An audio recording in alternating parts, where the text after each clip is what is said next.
A while back I did a video on putting sights on a recurve hunting bow. I want to go back into that a little deeper, why I did that, and there's really some benefits to that. I just kind of like to talk to y'all about that a little bit. The main reason I did that is I'm in my mid-50s and I've been shooting trad bows back probably 45 years, but really hardcore probably the last 35. And I used to shoot instinctively probably 4 or 5 times a week, anywhere from 45 minutes to 2 hours a day. And I was pretty good, and in fact I was real good. But in order for me to maintain that level of accuracy, I had to practice a lot. And if I didn't shoot a whole lot, if I missed a week or two, pick that bow up, I wasn't very good. And I shot like that for a long time, and eventually I got where my shoulder was hurting me really bad. And when I was young, I used to use really heavy bows. And at the time I thought that was cool and thought that was necessary. And looking back, I think that was about the stupidest thing I could have done. I've killed a lot of animals with light 40-pound bows, and I don't see any need for that now. But we can't go back, and 30 years ago that seemed like a good idea. But anyway, it got to the point where it hurt me so bad I just couldn't hardly shoot. I dropped down about 30 pounds, and then I started shooting just once a week, once every 2 weeks, and I wasn't very good. I had to practice so much to be any good instinctively that if I laid off like that, I just couldn't shoot.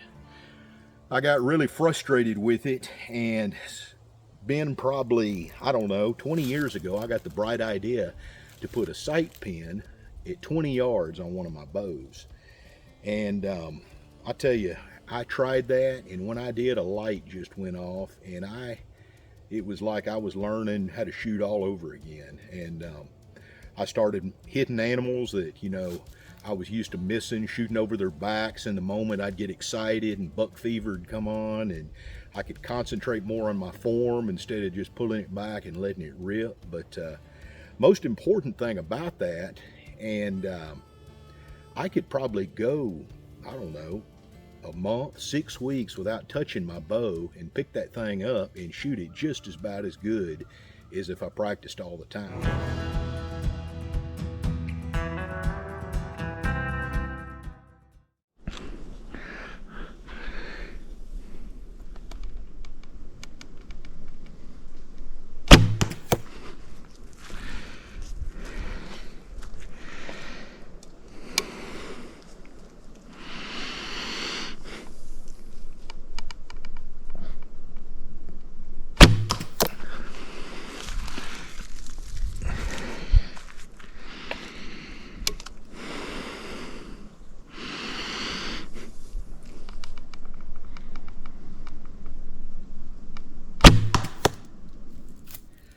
There's several benefits to putting the sight on a recurve bow. Like I said before, one of the main benefits is you don't have to practice as much to be good. And that sounds lazy, but when you have a hurt shoulder or really busy, hectic life, that can make a difference. A couple of other benefits is, one of them is you can really concentrate on your form. When you're shooting with sights, you can get back, get a good anchor point, really concentrate on your grip, really concentrate on your bow arm. You can just go through all the fundamentals. A lot of times when I shot instinctively, I'd find myself rushing through those and just kind of letting the arrow rip a lot of times and not thinking about that. So it really, it sounds funny, but if you will practice putting a sight on your recurve bow, shoot it like that for a while, then take it off, you're going to shoot your bow better instinctively, just because your form is going to be that much better.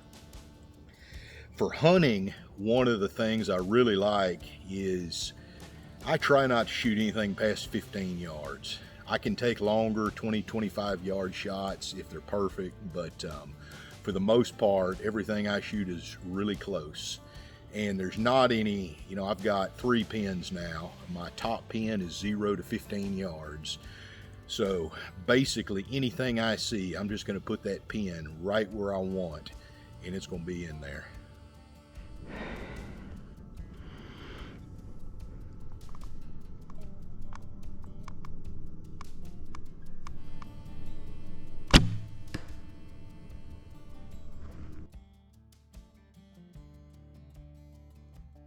Anybody that knows how to shoot instinctively, that's not a hard shot. That's about 33 yards. I mean, there's guys that can do that way farther than that all the time. But the difference using this bow here with these sight pins is that for me is repeatable. I can do that over and over and over again on a good day or a bad day, and I can go a lot of time without practice, a pretty good amount of time, and still do that. So it does work. About the only drawbacks to putting a sight on a recurve bow is you're going to get a lot of flack from other traditional archers. And I think that's kind of funny because I remember back in the 90s, probably the early 90s, when I first started shooting 3 under, and nobody else around where I live did that. And it worked really good, and I was doing really good in a lot of 3D shoots.